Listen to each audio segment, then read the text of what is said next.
Le 10h midi, Sud Radio Média, Valérie Expert, Gilles Gansman. Bonjour à toutes et à tous. Bonjour Gilles. Valérie. Bonjour Jean-Philippe Janssen. Bonjour. On est ravis de vous Oui, recevoir. oui, on vous adore. Oui, vous faites partie de nos chouchous. Et moi je suis ravi d'être avec vous. Vous faites partie de mes chouchous également. Sachez. Voilà. Non, mais vous êtes dans le top 5 des gens qu'on aime bien recevoir. Quand j'ai dit j'ai Jean-Philippe Janssen, elle m'a fait mais évidemment. Ça fait plaisir. Et parce qu'il ose pas des fois, il me dit voilà. est-ce que des fois je dis non. Non, il n'est pas drôle. Jean-Philippe Janssen, on prend, vous serez à la Comédie de Paris du 13 au 16 février. Tombée du siècle, c'est votre du ciel. Du ciel, alors déjà, c'est Comédie des Champs-Élysées, c'est Tombée du ciel. Parce que Tombée du siècle, Valérie Expert, ça ne veut rien dire finalement. Non, ça ne veut rien dire. La Comédie de Paris, c'est Gilles qui a écrit ça. Donc oui, il ne pourra plus faire le top horaire pendant 6 mois. Donc, et puis Tombée du ciel et non pas du siècle, effectivement. Et c'est encore une fois votre vie que vous racontez.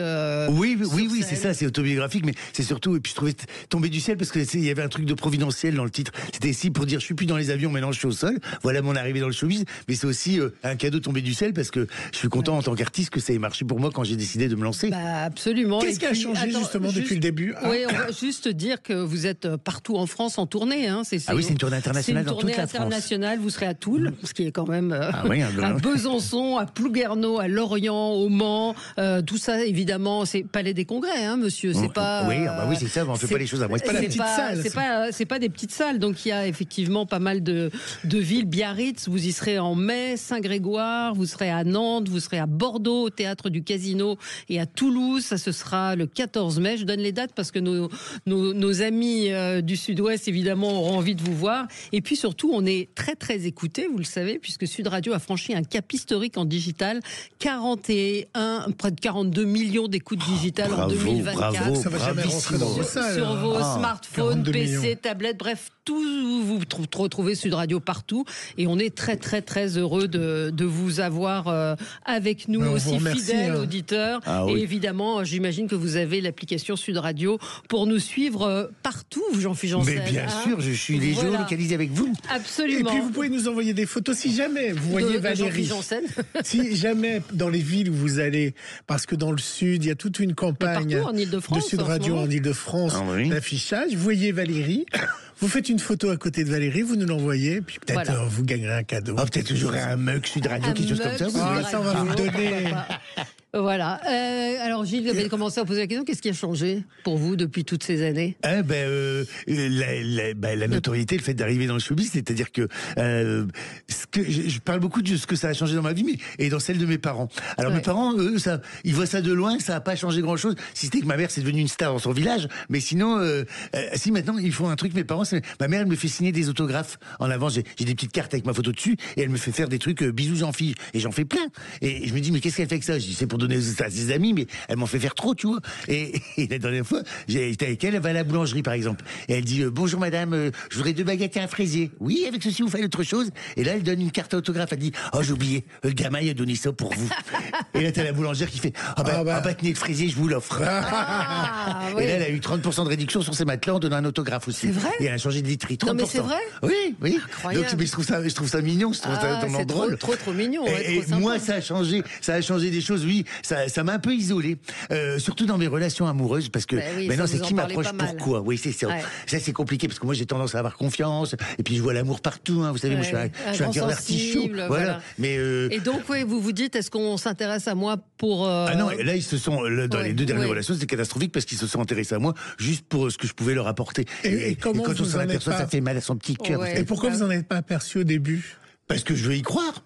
Parce que je suis comme Laura Ingalls dans La Petite Maison dans la Prairie, mais je veux voir l'amour moi aussi. Je veux être. Mais du coup voilà, c'est ça. Et à un moment, si tu n'acceptes pas de prendre un risque dans une relation, tu ne sauras jamais. Là, en amour, faut prendre un risque sans savoir si ça va marcher. Vous n'êtes pas d'accord? Ah si, complètement. Mais il faut être prudent parfois. Allez, on passe au zapping. Sud Radio Média, l'instant zapping. Alors vous avez vu Valérie, le Mexique et le Canada ont gagné 1 un mois pour ne pas avoir des taxes. Ils commencent à rentrer en négociation. Alors ils ont annoncé quand même le Mexique l'envoi de militaires pour faire plaisir à Donald Trump à la frontière.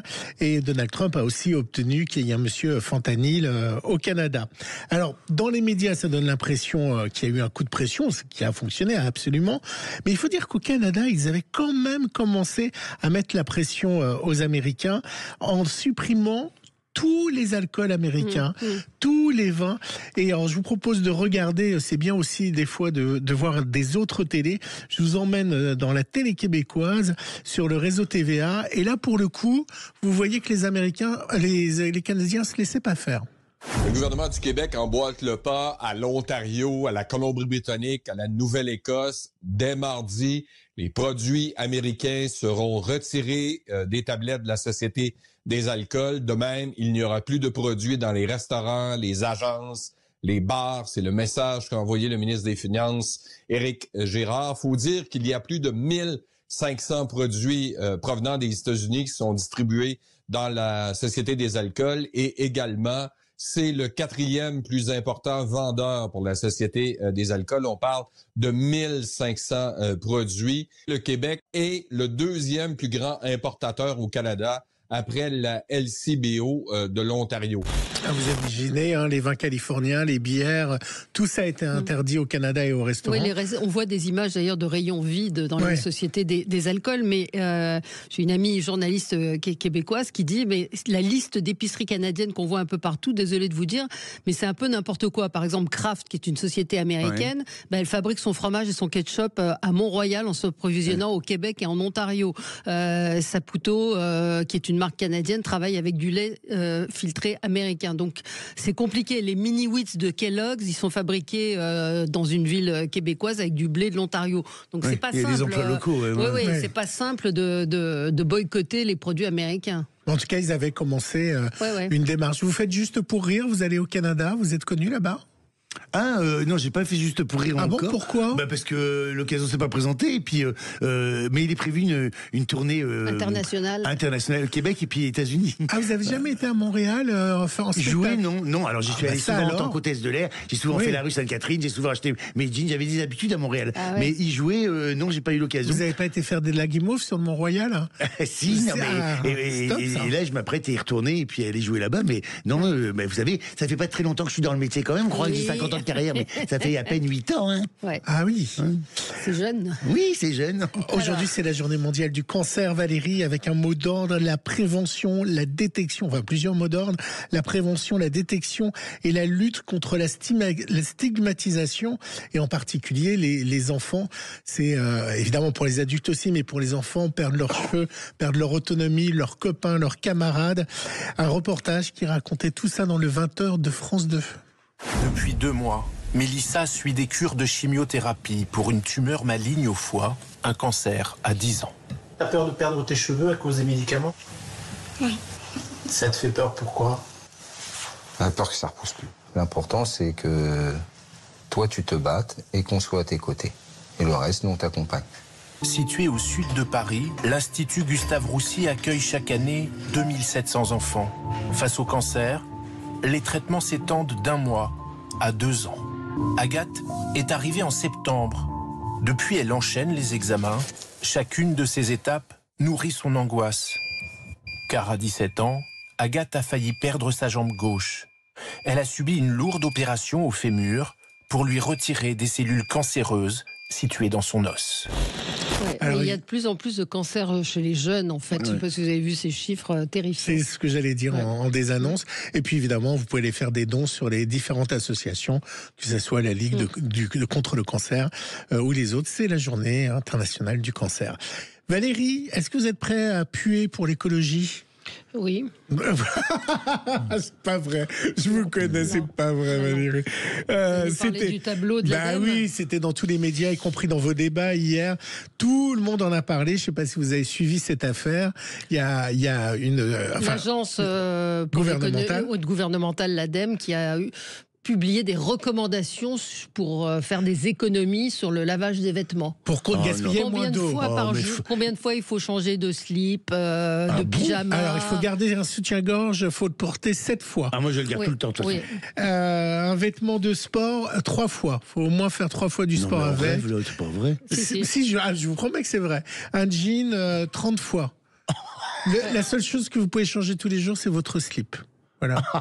Ça vous choque ce genre de... Ben oui, parce qu'il y en a marre de nous culpabiliser, de nous responsabiliser, parce que les efforts ne doivent pas venir de nous, c'est aux industriels de se plier, de faire des efforts, de pas faire des emballages de ci, de ça. Et nous, on nous dit, alors que je suis sûr qu'en plus, ce qu'on ferait, ça serait une goutte d'eau dans l'océan de l'écologie, parce que de toute façon, avec les Américains et les Chinois, qu'on n'a rien à foutre de rien, nous, on représente rien au milieu. Donc, on peut en avoir conscience et aider, mais il faut nous aider aussi, monsieur, on peut pas tout faire tout seul. Et vous allez voir, vous n'êtes pas loin de l'opinion des Français, c'est à vous. Hier a été des questionnés dans la rue. Combien de fois est-ce que vous portez votre jean avant de le laver? 3 fois. Ou au moins 3 fois. 4 fois. Est-ce qu'au nom de l'écologie, vous êtes prêt à porter 30 fois le même jean avant de le laver? Non. Non. Au bout de 30 fois un vêtement? 30 fois, j'ai l'impression que ça ferait quand même un peu crade au bout d'un moment. Est-ce que vous êtes prête à mettre 7 fois de suite le même soutien-gorge? Non, je crois pas. Entre nous, vous avez déjà mis 2 fois le même sous-vêtement? C'est une question un peu intime, monsieur. Oui, absolument. Oh, très rarement, dans des cas compliqués, quoi, en camping, un truc comme ça. Ouais. Quelle est votre technique pour savoir que vos vêtements sont sales? Ouh, bonne question. Je sais pas de technique, je sais pas. Vous reniflez? Les culottes? Non. Oui, je les renifle avant et je te vois qu'il faut les laver. Ça vous fait rire? Bah oui, parce que j'aurais pensé pareil. Déjà 30 fois un jean, mais c'est vrai, comment on fait pour savoir si on lave les salles, on le renifle, c'est tout. Mais un t-shirt 3 jours dessus, enfin 3 fois, c'est quand même... même... va pas bien, le monde va pas bien, vous savez, ça fait peur. Ouais. Et vos tenues de scène? Ils sont lavés chaque soir? Et c'est pressing, oui, après une représentation. Et puis j'ai 2 jeux de trousseau que ça s'appelle, oui. Un trousseau, un joli trousseau. J'ai reçu hier une blague, vous savez, des petites blagues qu'on reçoit sur les réseaux, c'est « Soyez éco-responsable, ne changez plus de sexe, lavez-le ». J'ai trouvé ça assez drôle. Voilà. Et l'ADEME s'attaque maintenant au forfait, Gilles. Je ne sais pas si vous avez vu ça. Ils veulent s'attaquer aux forfaits téléphoniques qui ont trop de data. Parce que non, on ne touche pas mon data. Ouais, mais voilà. Trop de data. C'est polluant, les data. Voilà. Oui, parce que les ordinateurs derrière... Bah, vous faites plein d'interventions et après vous me dites « Ah, on est en retard !» C'est incroyable. Il y a quelques jours du lancement de Danse avec les stars, que vous avez bien connu. Vous avez brillé dans Danse avec les stars.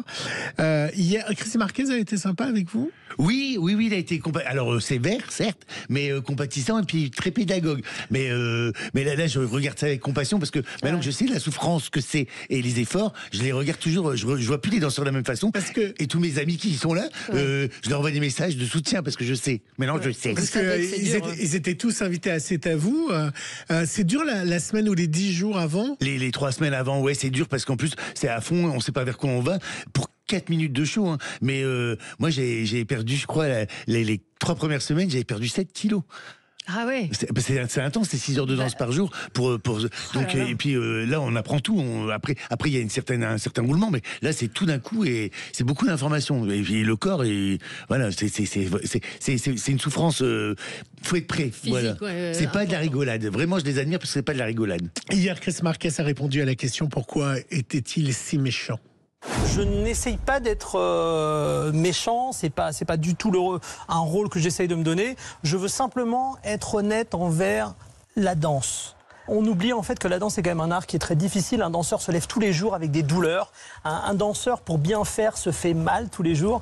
Et donc, même si on fait du beau divertissement, je veux quand même faire honneur à ça et faire comprendre aux gens que ça n'est pas facile. Et que les performances qu'ils vont réussir à faire chaque semaine, ça vient grâce à des heures de travail.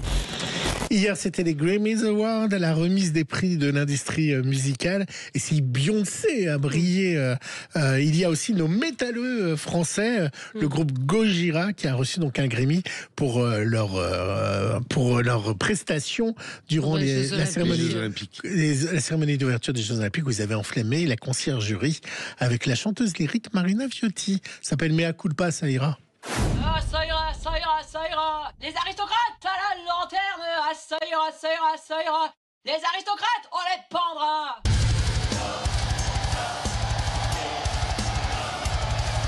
C'est bien pour les Français, un petit Grammy. Très bien, très bien. Allez, on se retrouve dans un instant avec Jean-Philippe Janssen, qui lui va concourir pour les Oscars. Sûrement, oui. Non, les Grammys, c'est quoi les stand-uppers? Il y a il y a les Tony Awards. Alors les Tony Awards. Allez, on se retrouve dans un instant avec Jean-Philippe. Le 10h midi, Sud Radio Média, Valérie Expert, Gilles Gansman. Sud Radio Média, l'invité du jour. L'invité du jour, c'est Jean-Philippe Janssen. Jean-Philippe Janssen, vous serez à la Comédie des Champs-Élysées, avenue Montaigne, monsieur, à Paris pour votre spectacle Tombé du ciel. Ce sera du 13 au 16 février. Et puis vous êtes un petit peu partout en France, donc il faut taper Jean-Philippe Janssen sur Jean-Philippe Janssen. Il faut taper Jean-Philippe Janssen. Allez, on va vous taper. J'adore ça. Et vous serez un petit peu partout. Vous serez à Bordeaux au mois de mai, à Toulouse également, à Bourges. Enfin, vous faites un grand tour de Montpellier, France. Palavas, le Cap d'Agde. Alors, avenue Montaigne, ça vous fait quoi? Je l'ai pas, moi, le Cap d'Agde. Si, je joue Cap d'Agde. C'est vrai, je l'ai pas ça dans vous ma fait liste. quoi je sais pas, c'était un petit truc. C'est passé un petit step pour moi, à une espèce de petit grade, et c'est pour rendre mes parents fiers, parce que c'était pas prévu que Jean-Philippe Janssen il joue un jour avenue Montaigne. Voilà. Oui. Je trouve que c'est ça qui est bien. Alors ce spectacle-là, il est différent du précédent, j'imagine, qu'il y a des choses parce qui ont bougé. Comme c'est le deuxième, on se sent toujours attendu pour le deuxième. Voilà, je savais que j'avais un truc où j'avais cette pression, et donc je voulais dire un truc différent. Donc le premier, ils sont venus me découvrir, le deuxième, ils viennent me connaître, donc il est plus intime le deuxième. Puis c'est un grand cri d'amour à mes parents, mais c'est toujours avec beaucoup de dérision. Mais je suis parti, on n'est plus dans l'avion, on est sorti de l'avion, on est vraiment dans le showbiz, et je raconte ma life. En fait, c'est avec ça que ça marche. Valérie, je vous propose d'écouter la bande-annonce. Vous m'avez connue il y a 10 ans en pimpante et fringante, et vous allez connaître maintenant à 50, ménopausante et malvoyante. Voilà. J'ai une partie de moi qui est ukrainienne, polonaise et flamand. C'est pour ça que je ressemble à Daniel Craig. Il y a 10 ans, on me disait David Hallyday. Aujourd'hui, on me dit Daniel Craig. J'en profite, dans 10 ans, on me dira Marc Villalongue. Alors... Je conseille à tout le monde d'aller le voir. Il est drôle, il est génial. C'était du high level. Non, maman, je suis prêt à danser avec les stars, je suis prêt à danser avec les stars. Et ma mère a fait, ah ouais, mais avec quelles stars tu vas danser? Pour ma mère, c'est important, le vivre ensemble. Hein. D'ailleurs, la première fois que je lui ai dit que j'étais gay, elle dit, ah, c'est bien, c'est important, la joie de vivre.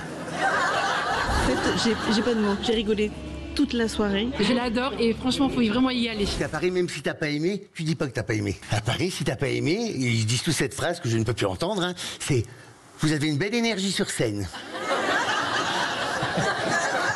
Que l'on me dise ça à la fin du spectacle. Tout ça, c'est du vécu. Ah oui, tout est vrai, tout est parti vrai. Alors je romance un peu, mais là-bas, c'est ça, c'est vrai. C'était pas prévu que j'arrive dans le mode du showbiz. J'avais pas les codes. Je suis arrivé après 40 ans, donc et après 40 ans, on se rend compte des choses qui sont pas connectées à la réalité, parce qu'on a eu une vie de travail avant. Bien sûr. Donc vous avez ce regard sur. C'est ça. Je pense que j'ai un regard contrasté. C'est ça qui fait rire, en fait. C'est dur d'avoir 50 ans. C'est dur, pourquoi? Ça dépend, monsieur. En tout cas, moi, j'ai 15 ans dans ma tête, mais mon corps, il me donne des messages contradictoires, c'est vrai. C'est vrai, quand je me lève de la chaise, je faisais pas ces bruits de vieux avant. Les lunettes. Les lunettes, c'est vrai. C'est un peu compliqué. Mais dans votre miroir, vous voyez quelqu'un de 50 ans? Dans le miroir, je Blanche-Neige, monsieur. Non, mais je dis toujours ça. J'ai senti le moment où dans toutes les soirées, j'étais souvent le plat principal, vraiment. Hein. Et maintenant, je suis fromage ou dessert s'il y a de la place, tu comprends? Eh ben, il faut l'accepter, c'est tout. Ouais. Et c'est vrai que vous êtes solaire. Il y a pas d'autre mot quand vous rentrez dans une pièce. C'est joyeux. Alors vous avez une belle énergie, ça c'est sûr. Mais on rit à chaque fois. Vous êtes toujours le mot pour rire. Quand vous étiez assis dans le hall et je suis passée, je vous avais pas vu, j'ai ouvert un tiroir. Et ça y est, elle chaparde les. Vous avez toujours le petit mot pour rire et qui, par les temps qui courent, on a besoin de rire. Mais je trouve que c'est important. Je sais pas, c'est pas une mission, mais en fait, les gens vous renvoient l'énergie que vous leur donnez. C'est-à-dire que je suis sûr qu'en faisant ça, vous avez un sourire est international et touche tout le monde. C'est beau. Ah oui, c'est beau. La prochaine fois, vous allez faire du développement durable, du développement personnel. Et durable. Ouais, et durable. Laurent Ruquier, ça a été important dans votre vie, vous l'avez raconté, parce que c'est les grosses têtes qui vous ont qui ont changé ma vie, oui. Et j'ai un espèce de truc avec Laurent, en plus, qui est devenu un ami, c'était pas prévu non plus, mais vraiment, j'ai une loyauté, parce que j'oublierai pas, parce que il y a cru au moment où personne n'y croyait, même moi je commençais à douter, et il y a plein de gens qui étaient venus voir le spectacle. On avait fait venir des professionnels, vous savez, quand vous commencez et qu'on dit non, c'est vert, c'est pas assez mûr, et les mêmes, oui, et les mêmes quand Laurent Ruquier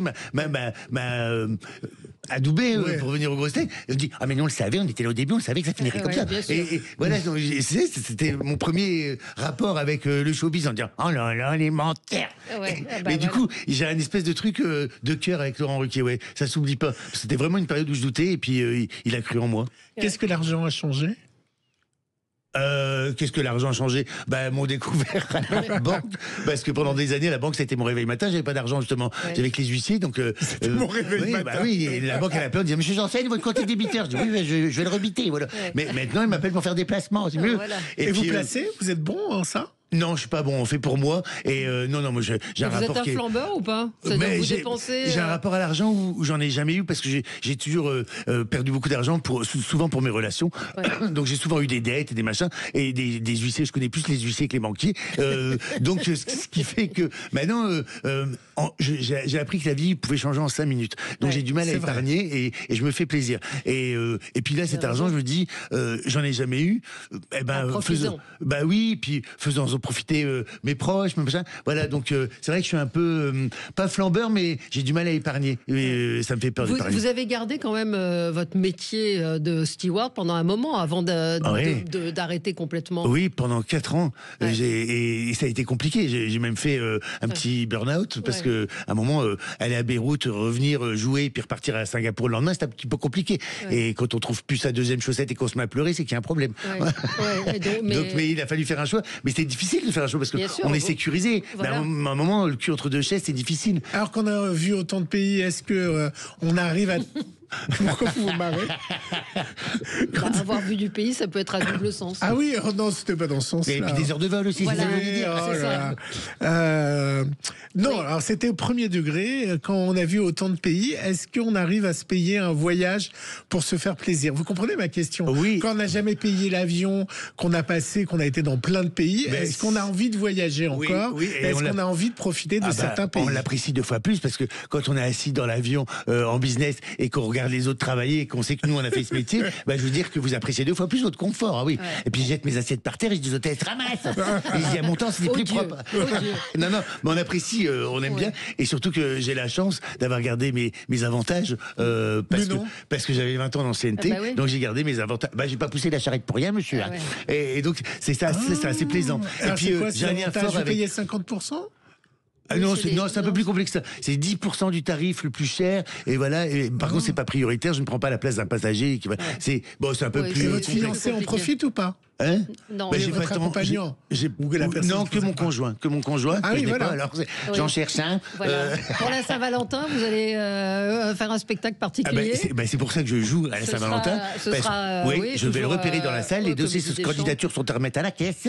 Et une commission se réunira. On vous donnera la réponse la semaine d'après. C'est un beau cadeau de Saint-Valentin. Mais vous avez beaucoup de candidatures, de gens qui vous écrivent spontanément, qui vous draguent sur les. Oui, je me fais draguer sur les réseaux, mais. C'est compliqué, non ? Oui, jamais parce que je voudrais. Ah oui. Mais parce que je pense que c'est pas eux. Moi, je suis compliqué, vous savez aussi. Mais vous choisissez sur le physique, pas sur l'âme ? Oh non, monsieur, je choisis la profondeur de l'âme. Voilà, la beauté est intérieure. Oui, la beauté, c'est souvent en dedans, ça c'est vrai. Mais bon, il faut que la carcasse, elle soit belle aussi. C'est une voiture, c'est comme une voiture. Non, mais je sais pas, non, c'est plus un homme normal, c'est ça. Je veux pas des gravures de mode, tout ça. Mais vous pouvez pas avoir un homme normal avec votre vie ? Si, justement. En psychanalyse. Oui, alors je vais m'allonger sur. Vous voulez que je vous raconte un peu plus ? Non, mais pas un homme normal, mais des rapports normaux, si. C'est compliqué. Comment vous voulez partager ce que vous vivez avec quelqu'un qui a une vie où il va tous les jours au travail, et puis aujourd'hui la machine à café était en panne, ça a été très compliqué. Et puis on a été chercher un café. C'est ça ce que vivent les gens. Mais ça voudrait dire que quoi ? Que les gens du showbiz ne peuvent faire l'amour qu'avec les gens du showbiz ? Non, mais je dis que c'est compliqué pour l'autre personne de comprendre ce que vous vivez ou ce que vous partagez. Après, deux artistes, c'est aussi compliqué. Donc, mais en même temps, c'est pas le monde de oui, c'est un peu un monde de névrose aussi, le monde artistique. Et quelqu'un qui a une vie normale, ça canalise, voilà. Et puis le rapport est tellement plus sain. Dans le spectacle, vous parlez beaucoup de votre maman, l'attachement à votre maman et à Duchesse. Ma chatte. Votre chatte. Ouais. Et alors les deux sont, c'est les deux choses les plus importantes de ma vie. Ma mère qui est ma muse et puis ma mère qui était très inspirante. Et puis ma chatte, parce que du coup, je dis souvent que ce métier d'humoriste, d'artiste en tout cas, est un peu isolant et que des fois, je préfère rester à la maison, regarder Demain nous appartient avec ma chatte, que de sortir en représentation, rencontrer des gens qui attendent de moi quelque chose que j'ai pas forcément envie de donner. Ça vous amuserait de tourner dans Demain vous appartient? J'adorerais.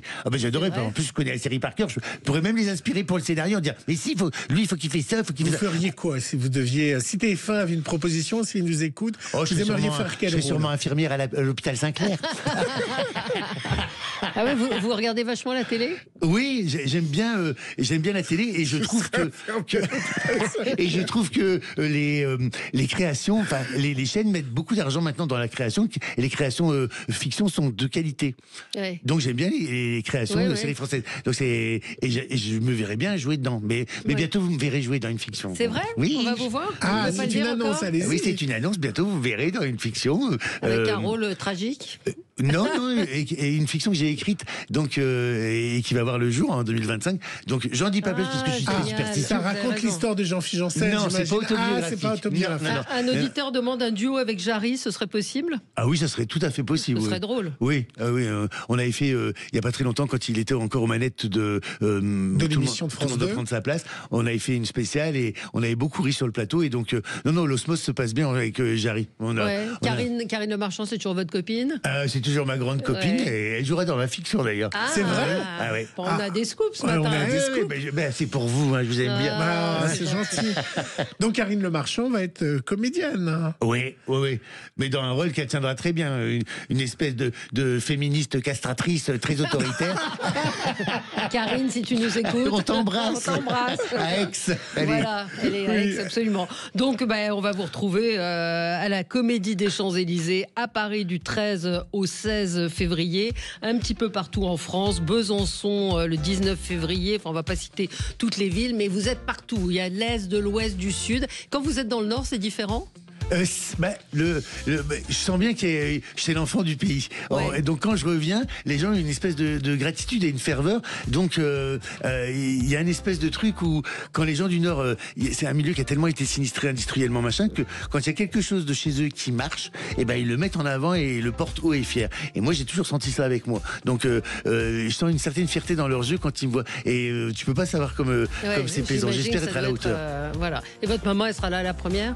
Elle sera là, oui. Pas la preuve, ça a déjà parce commencé. Que le 13 février à la Comédie des Champs, c'est la 150e. Et ma mère sera là parce que la veille on fait un Drucker et ma mère sera sur le canapé. Elle va être interviewée par. Oui. Ça doit lui faire bizarre, Michel Drucker. Là, on va le faire. Oui, mais elle est toute heureuse. Mais vous savez, ma mère a un rapport très étroit avec Michel Drucker, c'est-à-dire que Michel Drucker sait que ma mère est ukrainienne, lui il est d'origine ukrainienne, donc ça l'a rapproché. Il me montre toujours des nouvelles de ma mère et des fois il appelle ma mère en dehors de moi. Et des fois, ma mère, elle m'a au téléphone. Et puis, liaison, elle me dit, Michel Drucker, il m'a appelé. Je dis, pourquoi? Parce qu'il m'a appelé, même bien.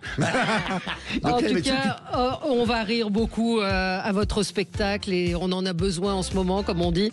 Donc, on vous retrouve un peu partout en France et même la province peut venir à Paris, monter à la capitale. Monter à la capitale pour un week-end. Du 13 au 16, donc Comédie des Champs-Élysées. Merci beaucoup. Pour rencontrer sa maman, vous voulez voir sa maman, elle est le 13. Elle sera là. Merci Jean-Philippe Janssen. Bonheur de vous recevoir à chaque fois. Dans un instant, au tableau avec Caroline Delage. À tout de suite. Le 10h midi, Sud Radio Média, Valérie Expert, Gilles Gansman.